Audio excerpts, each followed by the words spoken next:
Bonjour et bienvenue sur mprovence.com. Nous sommes avec Alexandra Lescure qui va nous présenter son premier enregistrement, Immersion.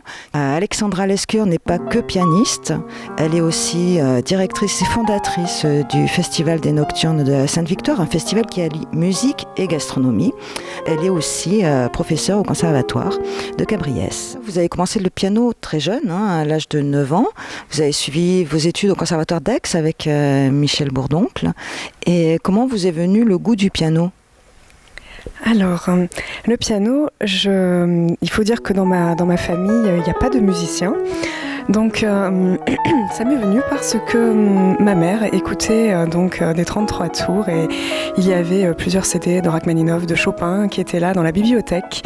Et il se trouve qu'un jour, à force de les écouter, j'ai eu très très envie de jouer du piano. Et j'ai commencé à l'âge de 9 ans, effectivement.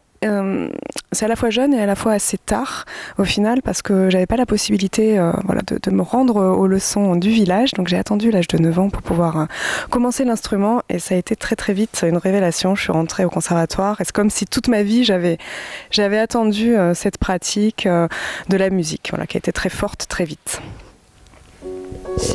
C'est une pratique par ailleurs qui est quand même très exigeante au niveau de l'entraînement, de la pratique elle-même du piano et aussi très délicate. Dans votre enregistrement, vous réinterprétez, vous relisez, on peut dire, Haydn, Scarlatti et Mozart.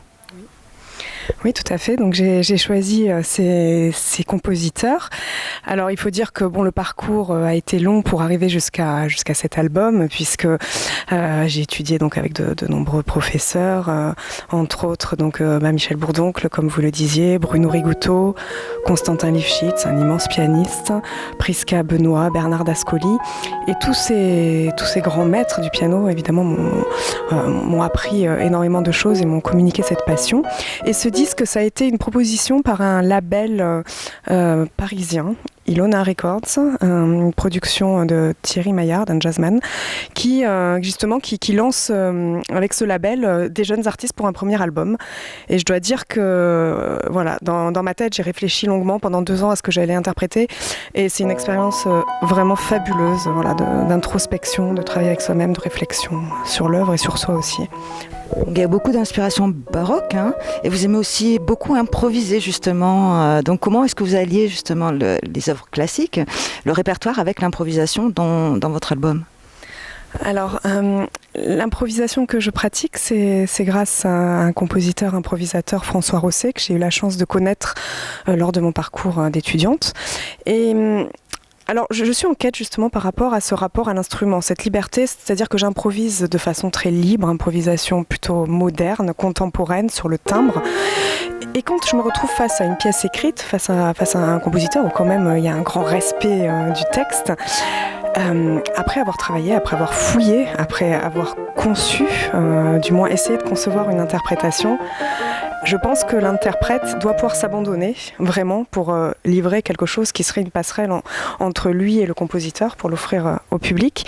Et donc cet abandon, c'est cette liberté, cette marge qui est pas si grande finalement, mais cette marge où on peut laisser se donner vraiment une possibilité de liberté. Alors dans les ornementations de façon plus structurelle, dans Haydn et Scarlatti évidemment, il y a les ornementations, il y a cette liberté du discours, etc. qu'on peut retrouver aussi dans l'improvisation et dans le jazz.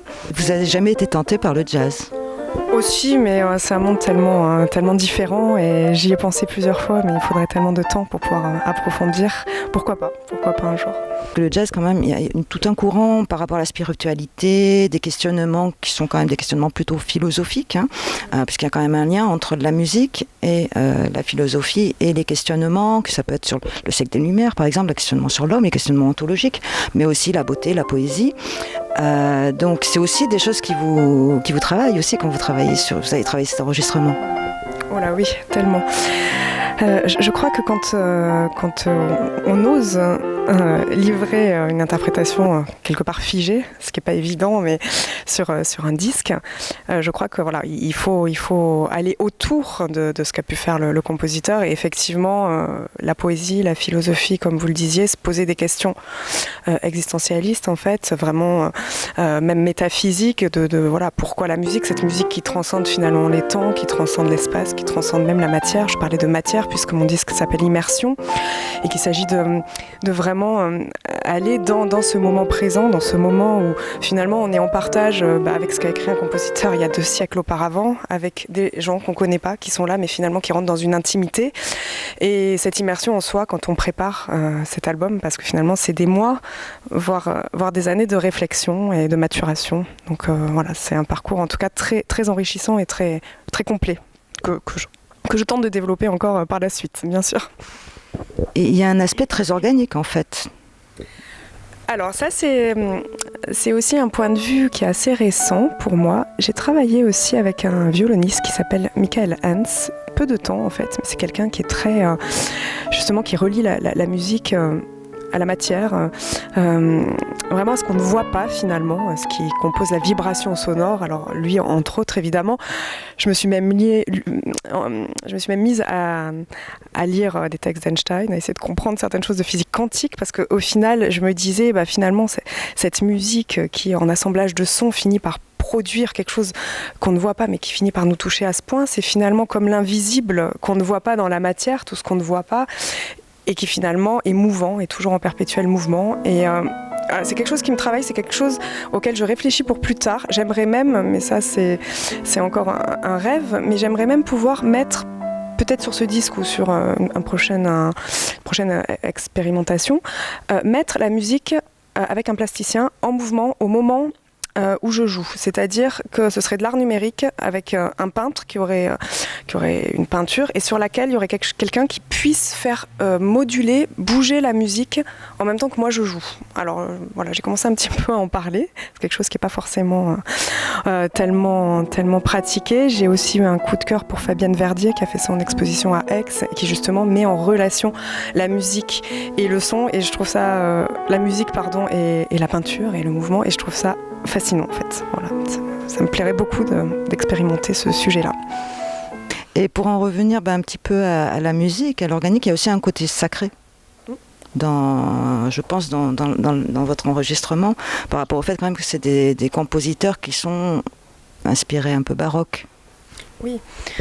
Alors le côté sacré, évidemment, dans cette musique classique baroque, qui s'adresse, je dirais, pour évidemment Scarlatti, Haydn, vraiment un côté sacré, puisque Haydn a écrit aussi beaucoup de choses liées à la religion. On est très inspiré du baroque, de Bach. Mais aussi, c'est un message spirituel au-delà d'une quelconque religion. Et je pense que évidemment, ces musiques-là qui sont baroques sont vraiment reliées à l'humain, finalement à l'humain, puis à ce qui dépasse l'humain. Et voilà, au-delà d'une religion qui était évidemment très présente à l'époque, il y a une véritable spiritualité, un mysticisme derrière que je trouve très, très prenant, qui vient aussi avec ce côté organique dont on parlait tout à l'heure. Et la vie que ça permet aussi d'amener, puisque la musique est quand même vivante, même si le texte... La partition est figée, il y a quand même, dans le fait de réinterpréter, de relire, il y a un côté très vivant dans la musique, qui même si elle a été écrite il y a 2 siècles, elle continue encore à vivre et à toucher les personnes. Ouais, complètement, c'est de la matière en mouvement en fait, la musique, et qui traverse le temps, comme on le disait, et qui a ce pouvoir finalement de nous relier, nous, au-delà du temps, au-delà de toutes ces questions-là, qui permet de parler de l'indicible ou de l'ineffable, de ce qui est vraiment difficile à concrétiser quelquefois par la langue, par le langage. Donc oui, en tout cas c'est une quête magnifique à porter. En tant qu'artiste, on a beaucoup de chance de pouvoir s'atteler à ça, et puis c'est par les rencontres, par le partage, par les discussions qu'on évolue. Et l'émotion aussi que ça procure. Oui, évidemment. Alors après, au-delà de ça, évidemment, la sensibilité, l'émotion. Alors cette musique-là, elle a beau ne pas être de la musique romantique, la musique de Scarlatti, elle est extrêmement directe, parfois très sensuelle, parfois presque romantique, parfois contemporaine, je trouve. Donc il y a pas vraiment, je trouve, dans cette musique-là de style établi.